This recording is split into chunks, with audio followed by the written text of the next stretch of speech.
The restaurant's ambient lighting cast a golden glow across the white tablecloths, but Jennifer Morris barely noticed the elegance surrounding her. She sat alone at table 12, her fingers nervously tracing the rim of her untouched water glass as she checked her phone for the 5th time in 10 minutes. Her blind date was now 47 minutes late. Jennifer had reluctantly agreed to this setup after months of her best friend, Amanda's persistent encouragement. At 32, she had poured every ounce of energy into building her small graphic design business, leaving little room for romance. Amanda insisted that Jennifer needed to put herself out there, and had arranged this meeting with her cousin's colleague, a man named Trevor, who supposedly shared Jennifer's love for art and Italian cuisine. The waiter approached for the 3rd time, his polite smile growing increasingly strained. "Miss, are you ready to order, or would you prefer to wait a bit longer?" Jennifer's cheeks flushed with embarrassment. The couple at the neighboring table had already received their entrees, and she could feel their occasional sympathetic glances. "Just a few more minutes, please," she murmured, though her hope was rapidly dissolving. Her phone finally buzzed. Relief flooded through her until she read the message. "Sorry, something came up. Can't make it tonight. Good luck with everything." The casual dismissiveness of those words hit her like a slap. Not even an apology, not even a suggestion to reschedule. Jennifer blinked back the tears threatening to form, refusing to cry in such a public place. She had taken the afternoon off work, spent an hour choosing the perfect dress, a deep emerald number that brought out her hazel eyes, and even splurged on a salon blowout for her chestnut hair, all for someone who couldn't be bothered to show up or offer a decent explanation. "I'll take the check for the water," she told the waiter when he returned, her voice barely steady. As she reached for her purse, preparing to make the most dignified exit possible under the circumstances, a commotion near the restaurant's entrance drew everyone's attention. A tall man in an impeccably tailored charcoal suit had entered, immediately surrounded by what appeared to be restaurant staff and several anxious-looking individuals in business attire. Jennifer recognized the telltale signs of someone important, the way people seemed to orbit around him, the hushed, urgent conversations, the manager personally greeting him.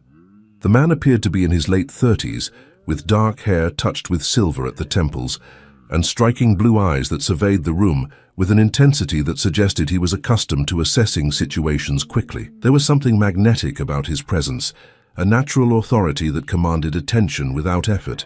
To Jennifer's surprise, his gaze landed on her table and held. For a moment that seemed to stretch impossibly long, their eyes met across the crowded restaurant. Then, to the visible shock of everyone in his entourage, he walked directly toward her. Jennifer's heart hammered in her chest. Had she accidentally taken a reserved table? Was she about to be asked to leave? But the man's expression wasn't angry. It was something else entirely, something she couldn't quite decipher. Determination, perhaps, mixed with what looked almost like relief. "Forgive the intrusion," he said, his voice deep and cultured with a hint of a British accent. "I'm Christopher Hawthorne. I know this will sound absolutely insane, but I need your help, and I'm prepared to make it worth your while." Jennifer stared at him, speechless. Christopher Hawthorne. Even she, who paid little attention to business news, recognized that name. He was the CEO of Hawthorne Industries, a technology conglomerate worth billions. His face had graced the cover of Forbes just last month, which Amanda had gleefully shown her while making another pitch for why Jennifer needed to date more. What? Jennifer finally managed. Christopher glanced over his shoulder at his hovering associates, then back at her with what appeared to be genuine desperation in his eyes. "I'll explain everything, but first, I need you to do something completely mad. I need you to pretend to be my fiancé." Before Jennifer could respond, a woman from Christopher's group stepped forward, a severe-looking blonde in her 50s, wearing a designer suit and an expression of barely concealed horror. "Mr. Hawthorne, perhaps we should discuss this privately." "Not now, Patricia," Christopher said firmly, never taking his eyes off Jennifer. He pulled out the chair across from her and sat down as if they had planned to meet all along. "Please," he said quietly, his voice urgent but not unkind. "I understand how this looks. I'm a stranger making a bizarre request. But there are 7 members of my board of directors having dinner in the private room upstairs, along with my grandmother, who has made it abundantly clear that she won't approve the merger we've been negotiating for 8 months unless I prove I'm settled down and serious about family. Jennifer's mind reeled. And you thought accosting a random woman in a restaurant was the solution? A flicker of what might have been amusement crossed Christopher's face. Not random. I saw you sitting here alone, and I saw your face when you read that message on your phone. You looked like someone who had just been profoundly let down. I apologize for the observation, but it gave me hope that you might understand desperation when you see it. This is insane, Jennifer said, but she didn't stand up to leave. Something about the raw honesty in his voice kept her seated. Completely insane, Christopher agreed, but I'm asking anyway. Have dinner with me. Meet my grandmother and my board. Pretend for 2 hours that we're engaged. In exchange, I'll pay you $50,000. Jennifer nearly choked. 50,000, and if you're particularly convincing, Christopher continued, reaching into his jacket pocket and pulling out a small business card. I'll need you to maintain this charade for approximately 6 weeks, until the merger is finalized. For that, I'm prepared to offer you $500,000 and a contract that protects both of our interests. The restaurant seemed to tilt around Jennifer. $500,000. That was more than she had made in the last 3 years combined. That was enough to finally lease proper office space instead of working from her cramped apartment. That was enough to hire the assistant she desperately needed. That was enough to transform everything. Why me? She whispered. Christopher leaned forward slightly, and Jennifer caught the scent of expensive cologne mixed with something uniquely him. Because you're here. Because you look kind, despite having every reason to be angry right now. Because my grandmother will believe I fell for someone real, someone who doesn't attend charity galas or belong to country clubs. And because, quite frankly, I'm out of options and out of time. They're expecting me upstairs in 10 minutes, and they're expecting me to bring my fiancé. Patricia cleared her throat loudly. Sir, this is highly inadvisable. Everything worth doing is, Christopher said, still holding Jennifer's gaze. What do you say? Will you marry me at least for the next 6 weeks? The absurdity of the situation crashed over Jennifer like a wave. Here she was, humiliated by a man who couldn't even bother to show up for a blind date, and now a billionaire was proposing a fake engagement that could change her life. Every rational part of her brain screamed that this was dangerous, reckless, potentially disastrous. But another part, the part that had taken chances to start her own business, the part that had always believed in seizing unexpected opportunities, whispered that sometimes the craziest moments led to the most extraordinary outcomes. Jennifer took a deep breath, aware that her next words would alter the course of her life in ways she couldn't yet imagine. The water glass in front of her caught the light, reflecting fractured rainbows across the white tablecloth, and she thought about how sometimes things had to break apart before they could create something beautiful. I want the contract in writing before I go upstairs, she said finally, and I want your lawyer present when I sign it. Christopher's face transformed with a smile that reached his eyes, genuine relief flooding his features. Done. Patricia, get Marcus on the phone immediately and have him bring the standard NDA and draft a temporary engagement contract.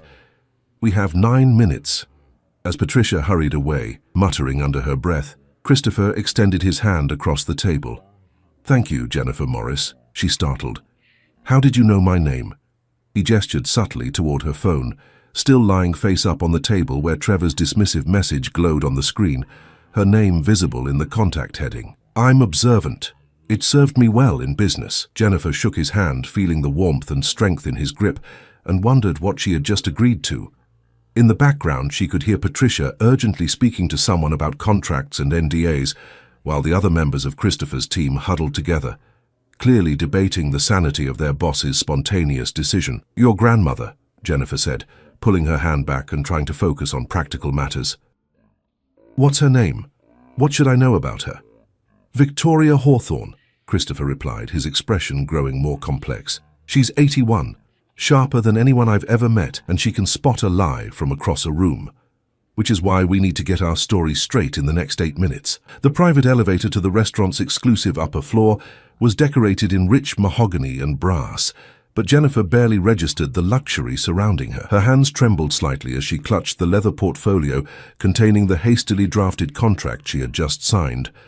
Marcus, Christopher's attorney, had appeared within minutes, a thin, efficient man who had explained the terms with remarkable clarity given the time constraints. The agreement was straightforward. Jennifer would pose as Christopher's fiancée for up to 6 weeks. She would attend necessary social functions, meet with his grandmother on scheduled occasions, and maintain the appearance of a genuine relationship. In return, she would receive $50,000 immediately, with the remaining $450,000 paid upon successful completion of the arrangement. All expenses would be covered, and she was prohibited from discussing the true nature of their relationship with anyone. "Remember," Christopher said quietly beside her, "we met 3 months ago at a gallery opening in Soho. You were there showcasing some design work for a client. I was immediately drawn to your perspective on modern art, and you pursued me relentlessly until I agreed to dinner," Jennifer added, reciting the story they had constructed during Marcus's contract preparation. "We discovered we both love obscure foreign films and hiking, though neither of us gets to do it as often as we'd like." "Perfect."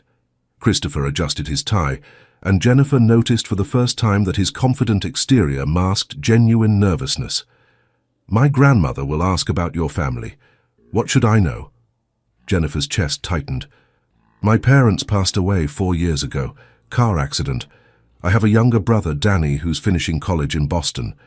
We're close, but he's focused on his studies, so we mostly communicate by phone." Something shifted in Christopher's expression, a softening that seemed entirely genuine. "I'm sorry about your parents." "Thank you," Jennifer said, surprised by the sincerity in his voice. Before she could say more, the elevator doors opened with a quiet chime. The private dining room was stunning, with floor-to-ceiling windows offering a panoramic view of the city lights.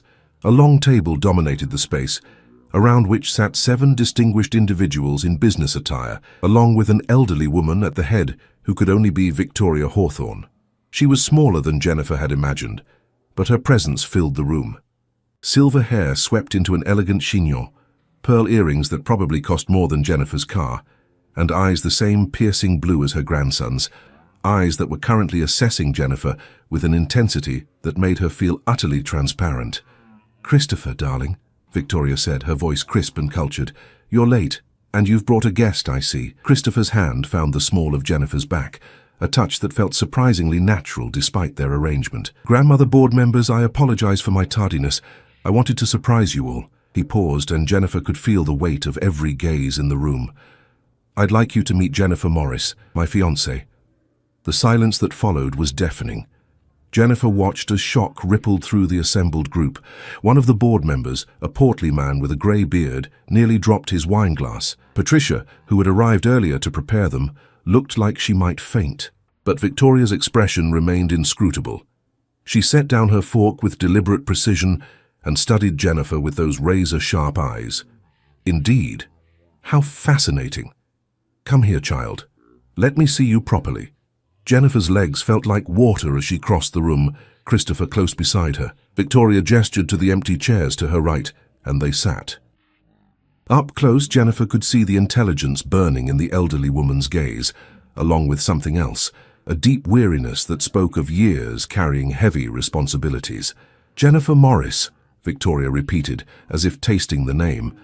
"Tell me, my dear, how did you manage to capture my grandson's attention? He's been married to his work for so long, I'd begun to think he'd forgotten how to see anything else." Jennifer felt Christopher tense beside her, but she forced herself to smile naturally. "I think it was less about capturing his attention and more about not being impressed by his reputation. At the gallery where we met, I had no idea who he was. I criticized a piece he apparently admired, and we ended up debating art theory for an hour." A flicker of interest crossed Victoria's face. "You're an art critic, graphic designer," Jennifer corrected. "I run my own small business. Nothing as grand as Hawthorne Industries, but it's mine, and I'm proud of it." "Independence," Victoria mused. "I appreciate that. Christopher, why haven't you mentioned this wonderful development before now?" Christopher reached for Jennifer's hand, and she was struck by how naturally he played the role. "I wanted to be certain before involving the family. Jennifer isn't from our world, grandmother. I needed to know she could handle the pressure that comes with being associated with our name." "And can you?" Victoria asked Jennifer directly. "Handle the pressure, the scrutiny, the expectations?" Jennifer thought about her real life, the struggles of building a business from nothing, the weight of grief after losing her parents, the responsibility of supporting her brother through college. She met Victoria's gaze steadily. "I've handled worse than gossip and expectations, Mrs. Hawthorne. I lost both my parents 4 years ago and kept my business running while helping my brother through his grief. I learned that pressure either crushes you or teaches you what you're made of." For the first time, Victoria's expression softened. "I lost my husband 30 years ago, raised Christopher's father alone while running this company. You're right, my dear. Pressure reveals character." She glanced at her grandson. "She'll do, Christopher. She'll do very well." The dinner that followed was simultaneously easier and more challenging than Jennifer had anticipated. The board members, initially skeptical, gradually warmed to her as she answered their questions with honest directness. She spoke about her design work, her perspective on balancing ambition with personal life, and her views on corporate social responsibility, a topic that sparked an engaging debate with one of the directors, a sharp woman named Diane Crawford. But it was the small moments that truly tested Jennifer's performance. Christopher's hand resting on her shoulder as he poured her wine, the way he leaned close to whisper explanations about inside jokes or business references she wouldn't know. The casual intimacy of shared glances and knowing smiles, every gesture had to appear natural, comfortable, real. What unsettled Jennifer most was how easy it felt. Christopher was attentive without being overbearing, charming without being false. He included her in conversations, deferred to her opinions, and created space for her to shine rather than merely existing as his accessory. It was, Jennifer realized with growing unease, exactly how she would want a real partner to behave. As dessert was served, Victoria tapped her spoon against her crystal glass. "I have an announcement," she said, her voice carrying the authority of someone accustomed to being heard. "As you all know, I've been hesitant about the Meridian merger. The financial projections are sound, but I've worried about Christopher's ability to manage such an expansion while maintaining the company values my late husband and I built." Christopher's hand tightened almost imperceptibly on his napkin. "However," Victoria continued, her gaze moving between her grandson and Jennifer, "seeing Christopher with Jennifer tonight has eased my concerns. A man who can commit to building a life partnership understands the kind of long-term thinking required for sustainable growth. I'm prepared to vote in favor of the merger." Relief washed over the faces around the table. Diane Crawford actually smiled, and the portly board member raised his glass in celebration. But Jennifer felt a knot forming in her stomach. This was real for these people. The merger, the business implications, the jobs and livelihoods that might depend on this decision, all of it hung on a lie she and Christopher were spinning. "There's just one condition," Victoria added, and the room fell silent again. "I want to host an engagement party, 2 weeks from tonight. Family, close friends, key business associates. If we're going to announce this merger, we should celebrate Christopher's engagement properly at the same time." Jennifer's heart sank. 2 weeks. A party, more people to deceive, more opportunities for their charade to unravel. "Of course, grandmother," Christopher said smoothly, though Jennifer could hear the tension beneath his calm exterior. "Jennifer and I would be honored." As the dinner concluded and goodbyes were exchanged, Victoria pulled Jennifer aside while Christopher spoke with the board members. The elderly woman's grip on Jennifer's arm was surprisingly strong. "You care for him," Victoria said quietly. It wasn't a question. Jennifer's breath caught. Don't bother denying it. I saw how you looked at him when he wasn't watching, like you were trying to solve a puzzle." Victoria's eyes held a knowing gleam. "My grandson is brilliant but emotionally guarded. His parents' divorce was ugly, and he spent his adult life building walls. If you're the one who can breach them, my dear, you'll have earned more than my approval." Before Jennifer could formulate a response, Victoria patted her arm and walked away, leaving Jennifer to wonder if the perceptive woman had somehow seen through their entire arrangement, or if she had simply misinterpreted what she saw. The elevator ride down was silent until they reached the ground floor. Christopher turned to Jennifer, his expression unreadable. "You were remarkable up there, truly. I don't think anyone suspected." "Your grandmother is sharper than you warned me," Jennifer said. "She liked you, that's significant." Christopher paused. The engagement party complicates things. That's an understatement. We'll need to spend more time together before then. Make the relationship convincing to people who've known me my entire life. He pulled out his phone. What's your schedule like this week? Jennifer thought about her current projects, her tight deadlines, the life she had built that was about to be turned completely upside down. I can make time. But Christopher, your grandmother said something that bothered me. She thinks this is real. She's making business decisions based on what she believes is genuine. Christopher's jaw tightened. The merger is sound regardless of my relationship status. Victoria knows that. She's just stubborn about wanting me to have a personal life, but we're lying to her. We're giving her what she needs to see to make the decision she already knows is right, Christopher corrected. Then his expression softened. But you're right. The deception sits heavily if you want to back out. I signed a contract, Jennifer interrupted. And besides, I took your money. $50,000 is already in my account. I'm committed. What she didn't say was that part of her, a growing dangerous part, wanted to continue not just for the money, but to understand the enigmatic man who had walked into her disastrous blind date and offered her a role in his complicated life. Christopher Hawthorne was nothing like she had expected, and that unexpected quality was far more intriguing than it should have been. The following week passed in a blur of carefully orchestrated encounters. Christopher had been right about needing to establish their relationship's credibility. Victoria had wasted no time spreading news of the engagement to family and friends, which meant Jennifer and Christopher needed to appear genuinely connected before the party. Their first public outing was a Sunday brunch at a trendy cafe in Greenwich Village, where they were conveniently spotted by several of Christopher's business acquaintances. Jennifer wore a casual sundress, and Christopher had traded his usual suits for jeans and a crisp white button-down that made him look younger, more approachable. They sat at an outdoor table, and Christopher taught her the subtle art of appearing intimate in public, the casual hand-holding, the leaning in close during conversation, the shared laughter over inside jokes they were rapidly creating. What surprised Jennifer was how much she genuinely enjoyed his company. Christopher was witty and well-read, with a self-deprecating humor that contradicted his powerful public persona. He asked thoughtful questions about her design work and actually listened to her answers, offering insights from his business experience that were helpful rather than condescending. "Tell me something real," Jennifer said during their third-stage date, an evening walk through Central Park. The sun was setting, painting the sky in shades of amber and rose. Something not in the official Christopher Hawthorne biography. He was quiet for a moment, his hand warm in hers. "I wanted to be an architect," he finally said.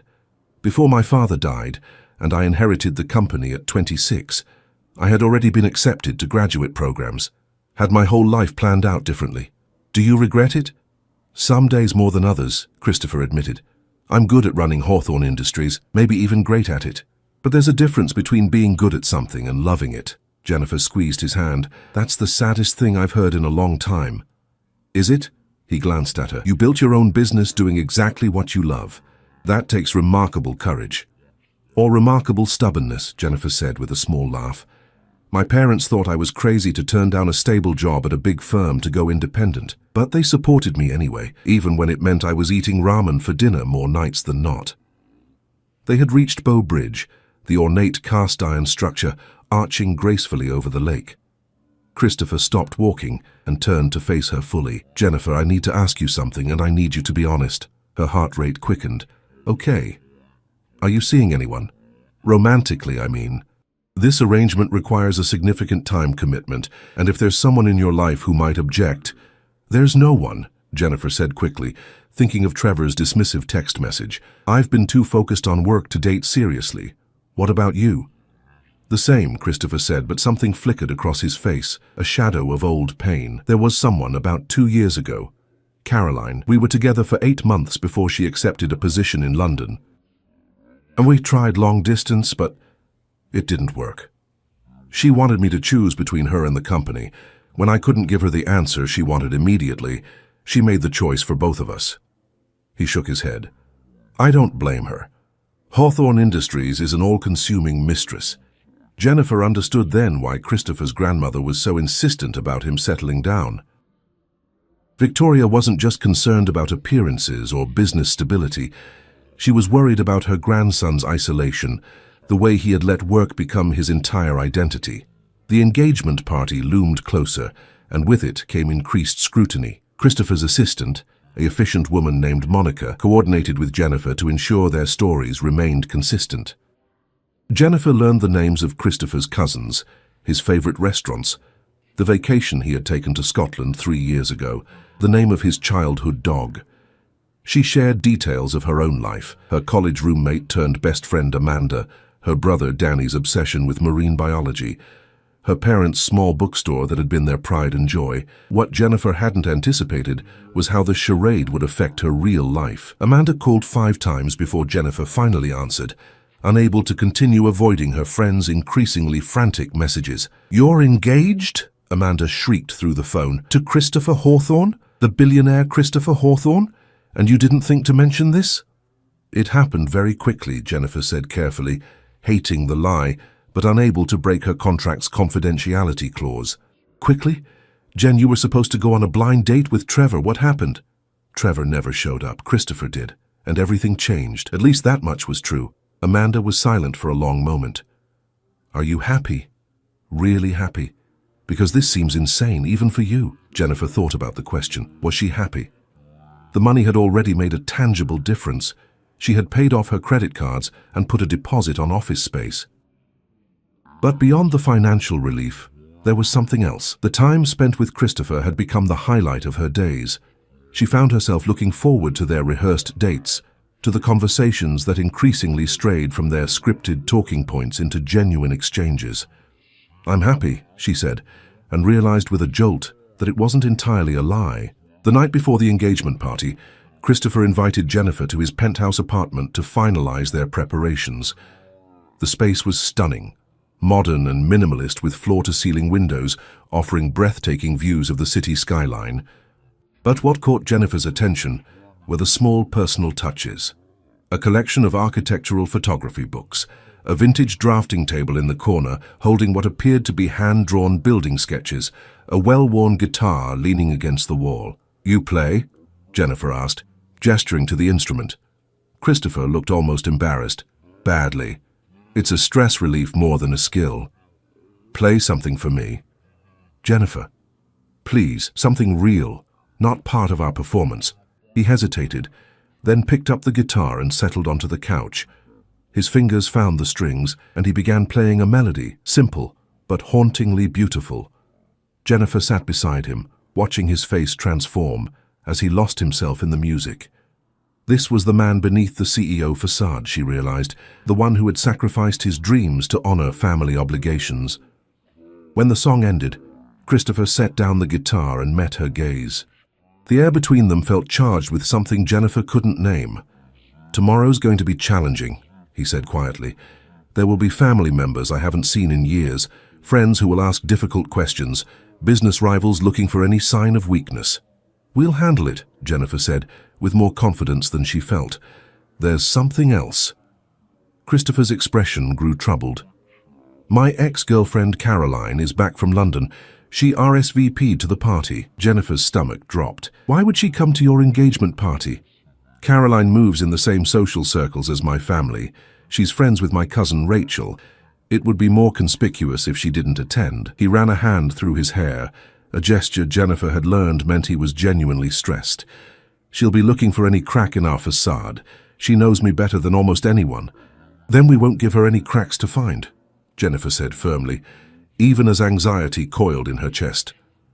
Christopher reached out and tucked a strand of hair behind Jennifer's ear, the gesture tender and unexpected. "How did I get so lucky to find you that night?" Jennifer's breath caught. His hand lingered near her face, and she could see the conflict in his eyes, the same conflict she felt growing within herself. This was supposed to be business, a transaction. 6 weeks of pretending in exchange for life-changing money. But somewhere between the scripted dates and the genuine conversations, the lines had begun to blur. "Christopher," she whispered, unsure what she meant to say. He leaned closer, and Jennifer's heart hammered against her ribs. This wasn't in their contract. This wasn't part of the performance. But when his lips met hers, gentle and questioning, Jennifer forgot about contracts and charades. and all the logical reasons why this was a terrible idea. The kiss was brief, barely more than a moment, but when Christopher pulled back, his expression was stricken. "I'm sorry, that was inappropriate. You're here because of a business arrangement, and I don't apologize," Jennifer interrupted, her own emotions in turmoil. "I kissed you back." They stared at each other, the unspoken acknowledgement hanging between them that their fake engagement had just become infinitely more complicated. Jennifer's phone buzzed, shattering the moment. It was a message from Monica, with final details about tomorrow's party schedule. "I should go," Jennifer said, standing on unsteady legs. "It's late, and we both need to be sharp tomorrow." Christopher walked her to the door, the easy intimacy they had developed over the past week, now wrapped in awkward tension. "Jennifer, about what just happened. We'll talk after the party," she said. "Let's just get through tomorrow first." But as Jennifer rode the elevator down from Christopher's penthouse, she knew that everything had shifted. The engagement party would require them to convince a room full of people that they were in love. The terrifying part was that Jennifer was no longer entirely sure she would be acting. The following evening arrived with cruel swiftness. Jennifer stood in front of her bathroom mirror, smoothing down the sapphire blue gown Christopher had sent over. Designer, perfectly fitted, probably worth more than her monthly rent. Her hair was swept into an elegant updo, and the engagement ring Christopher had given her, a stunning emerald-cut diamond that was supposedly a Hawthorne family heirloom, sparkled on her finger. She barely recognized herself. The car Christopher sent arrived promptly at 7. During the ride to the venue, an exclusive event space overlooking the Hudson River, Jennifer rehearsed her responses to anticipated questions, trying to calm her racing heart. Everything rode on tonight. The merger, Christopher's relationship with his grandmother, her own financial future, and now potentially something neither of them had planned for, real feelings emerging from their elaborate pretense. Christopher was waiting at the entrance, devastating in a tailored tuxedo. When he saw her, his expression shifted into something raw and unguarded. Before he masked it with his public smile, he offered his arm. "Ready to convince the world we're madly in love?" Jennifer took his arm, feeling the solid warmth of him beside her. "Ready as I'll ever be." They entered together, and the party unfolded in a whirlwind of introductions and congratulations. Victoria held court near the windows, her proud smile genuine as she introduced Jennifer to various family members and business associates. Christopher's cousin Rachel, a striking woman with calculating eyes, assessed Jennifer with barely concealed curiosity. And then, across the crowded room, Jennifer saw her. Caroline was beautiful in a classic way, with platinum blonde hair and the kind of effortless elegance that came from a lifetime of privilege. She was watching Christopher with an expression that made Jennifer's chest tighten. "She's here," Jennifer murmured. Christopher's arm tensed beneath her hand. "I see her." Caroline began making her way toward them, and Jennifer felt Christopher's hand find hers, their fingers interlacing. Whatever happened next would determine whether their carefully constructed facade could withstand its first real test. Caroline approached with the confidence of someone who had once held an intimate place in Christopher's life. Up close, she was even more striking, her green eyes sharp and assessing as they moved between Christopher and Jennifer. "Christopher," she said warmly, leaning in to kiss his cheek. "Congratulations. This is quite the surprise, Caroline." Christopher's voice was carefully neutral. "Thank you for coming. I'd like you to meet Jennifer Morris, my fiancée." Caroline extended a perfectly manicured hand. "Jennifer, what a pleasure. I must admit, I'm fascinated to meet the woman who accomplished what I couldn't, getting Christopher Hawthorne to commit." The barb was delivered with a smile, but Jennifer felt its sting nonetheless. She shook Caroline's hand firmly. "Sometimes it's about timing. Christopher and I met when we were both ready for something real." "How romantic," Caroline said, her tone suggesting anything but romance. "And how did you two meet? Christopher was always so consumed by work when we were together. I can't imagine him taking time to date." "We met at an art gallery," Jennifer said, maintaining her composure despite feeling like she was being interrogated. "I had no idea who he was at first. We spent the evening debating the merits of contemporary art." "How unlike Christopher to spend an evening on anything unrelated to quarterly reports," Caroline mused. She turned to Christopher. "You've changed, then. Finally learned to separate work from life?" Christopher's jaw tightened almost imperceptibly. Jennifer helped me see that there's more to life than board meetings and profit margins. How transformative. Caroline's smile didn't reach her eyes. You know, Christopher, when I asked you to make more room in your life 2 years ago, you said the company had to come first. I'm curious what made Jennifer's request different from mine. The tension was palpable. Jennifer could feel other guests beginning to notice their conversation, Victoria's sharp gaze landing on them from across the room. This was the moment Caroline had been waiting for, a chance to expose the cracks in their relationship, to prove that Christopher hadn't really changed at all. But before Christopher could respond, Jennifer stepped closer to him, her hand finding his chest in a gesture of natural intimacy. I never asked Christopher to choose, she said quietly but firmly. I understand that Hawthorne Industries is part of who he is. I fell in love with all of him, including his dedication to his work. The difference isn't that he changed for me, it's that I never required him to be someone he's not. Something flickered in Caroline's expression. Surprise, perhaps, or reassessment. Christopher's hand covered Jennifer's, pressing it against his heart, and when Jennifer looked up at him, the gratitude and something deeper in his eyes made her breath catch. Excuse us, Caroline, Christopher said, his gaze never leaving Jennifer's face. I'd like to dance with my fiancé. He led Jennifer to the dance floor as a string quartet began playing a slow waltz. His arm wrapped around her waist, drawing her close, and they began to move together. The mechanics of the dance were simple, but everything else about the moment felt impossibly complex. That was remarkable, Christopher whispered against her ear. What you said to Caroline. You defended me without making me seem weak. I meant it, Jennifer said, and realized with a jolt that she had. So you shouldn't have to apologize for caring about your work. You just needed someone who understood that. Christopher pulled back slightly to look at her, and Jennifer saw something shift in his expression, a wall crumbling, a decision being made. Jennifer, we need to talk. After tonight, we need to have an honest conversation about what's happening between us. I know, she whispered. The rest of the party passed in a haze.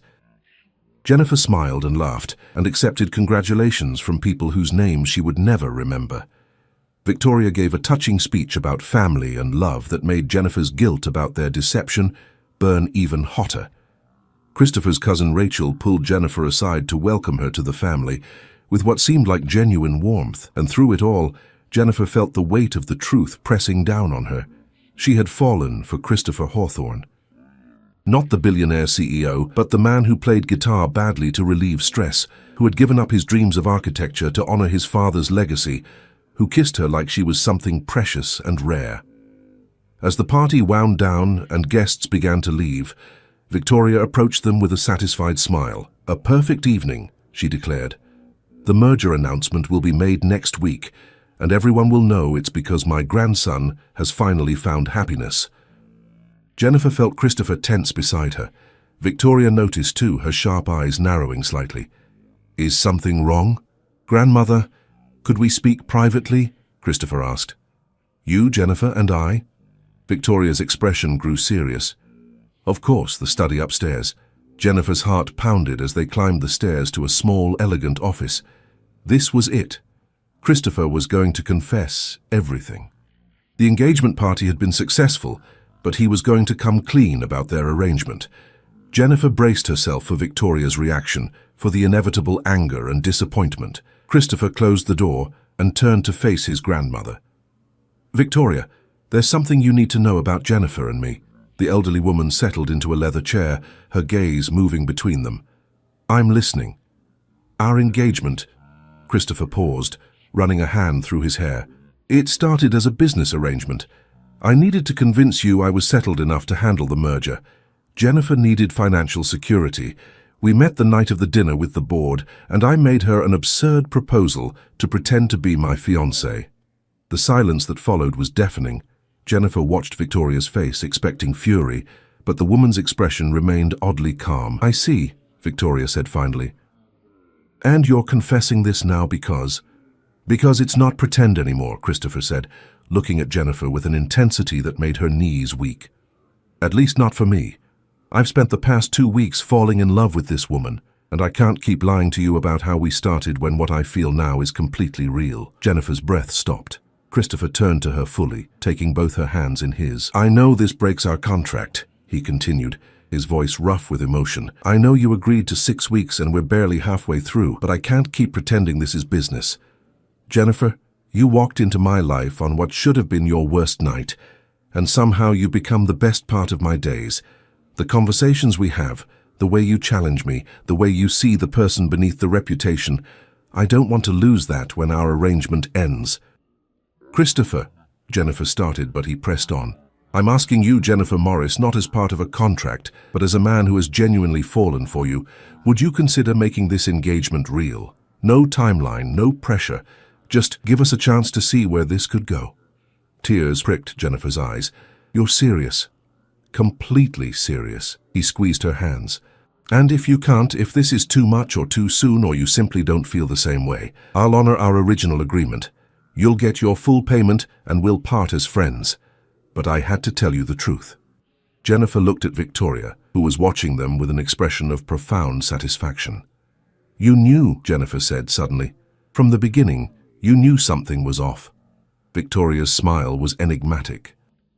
"My dear, I've been navigating business and family politics for 60 years. Of course I suspected, but I also saw something neither of you seemed to realize. You were perfect for each other. Christopher needed someone who valued him for who he is, not what he's worth. And you, my dear, needed someone who could appreciate your strength and independence. So the merger," Christopher began, "was always going to go through," Victoria interrupted. "The financials were sound, but I wanted to ensure my grandson didn't wake up at 70, surrounded by success and utterly alone. I simply provided motivation for you to find what you were both too stubborn to seek on your own." Christopher stared at his grandmother in astonishment. "You manipulated us." "I gave you an opportunity," Victoria corrected. "What you did with it was entirely your choice." She stood, smoothing her elegant dress. "Now, if you'll excuse me, I have a car waiting." "Jennifer, I expect you for tea on Thursday. We have wedding plans to discuss, real ones this time." She swept from the room, leaving Christopher and Jennifer alone. They looked at each other, and Jennifer started to laugh, a slightly hysterical sound that Christopher quickly joined. "Did your 81-year-old grandmother just admit to orchestrating this entire thing?" Jennifer asked. "I believe she did," Christopher said, shaking his head in wonder. He grew serious again, stepping closer. "But that doesn't change my question. Jennifer, these past 2 weeks with you have been the most genuine thing in my life. I know it's fast, and I know it's complicated, but I don't want to lose you when our contract ends." Jennifer thought about Trevor's dismissive text message, about sitting alone in that restaurant feeling utterly rejected. She thought about how Christopher had walked in and changed everything, not just with his money or his offer, but with his honesty, his vulnerability, his willingness to let her see beneath the polished exterior. "I fell for you too," she admitted. "Somewhere between the stage dates and rehearsed stories, I stopped acting. When I defended you to Caroline tonight, I wasn't protecting our arrangement. I was protecting someone I care about." Christopher's face transformed with a smile that was purely, radiantly happy. "So that's a yes? You'll give us a real chance?" "On one condition," Jennifer said. "No more contracts, no more pretending. If we're doing this, we do it honestly, as equals. And if it doesn't work out, we walk away without obligations." "Deal," Christopher said immediately. He pulled her close, and this time when he kissed her, there was no hesitation, no apology. It was a kiss full of promise and possibility, of genuine emotion no longer constrained by their business arrangement. When they finally pulled apart, Jennifer laughed softly. "Your grandmother is going to be insufferable about this. Absolutely insufferable," Christopher agreed. "She'll probably claim she engineered our entire love story." "Didn't she, though?" Christopher considered this. "Perhaps. But I'm the one who chose to walk over to your table that night. And you're the one who said yes to my insane proposal. Victoria just provided the circumstances." They left the venue together, hand in hand, stepping out into the cool night air. The city stretched out before them, full of lights and possibilities. Jennifer thought about how drastically her life had changed in just 2 weeks, not because of the money, though that had certainly helped, but because she had been brave enough to take a chance on something that seemed impossibly crazy. "What do we do now?" she asked. Christopher smiled, bringing her hand to his lips. "Now, we start over. Properly. I'd like to take you on a real first date. No scripts, no performances, just you and me. I'd like that, Jennifer said. As Christopher's driver pulled up to take them home, Jennifer caught sight of their reflection in the car window. Two people who had found each other in the most improbable way, who had pretended at love until it became real. She thought about the blind date that never happened, about Trevor's rejection that had seemed so devastating at the time. If he had shown up that night, she would never have been sitting alone when Christopher walked in. She would never have agreed to his outrageous proposal. She would never have discovered that sometimes the best things in life come from the most unexpected places. 3 months later, Jennifer stood in her new office space, bright and airy, with room for the assistant she had finally hired and proper equipment for her expanding design business. The money from her arrangement with Christopher had transformed her professional life, but it was Christopher himself who had transformed everything else. They had dated properly, taking time to build a foundation of genuine trust and affection. Christopher had been true to his word about making room in his life for more than work, attending her design showcases and meeting Danny when he visited from Boston. Jennifer had met Christopher's extended family, had tea with Victoria every Thursday, and slowly learned to navigate the complexities of his world while maintaining her own independence. The Meridian merger had been successfully completed, and Hawthorne Industries was thriving. But more importantly, Christopher was thriving, lighter, more present, rediscovering aspects of himself he had buried beneath years of obligation. Her phone buzzed with a text message. "Christopher, dinner tonight? I have something important to ask you." Jennifer smiled, remembering another night when someone had asked her an important question in a restaurant. She typed back, "As long as you promise to actually show up this time." Christopher's response was immediate. "I'll be the one who can't wait to see you always." Jennifer looked at the emerald ring on her finger, no longer a prop, but a symbol of something real and hard-won. She thought about how life had a strange way of redirecting you precisely when you thought you were lost, how rejection could be the first step toward finding exactly where you belonged. Her business line rang, a potential new client. Jennifer answered with confidence, ready to discuss design concepts and creative vision. After the call, she would meet Christopher for dinner.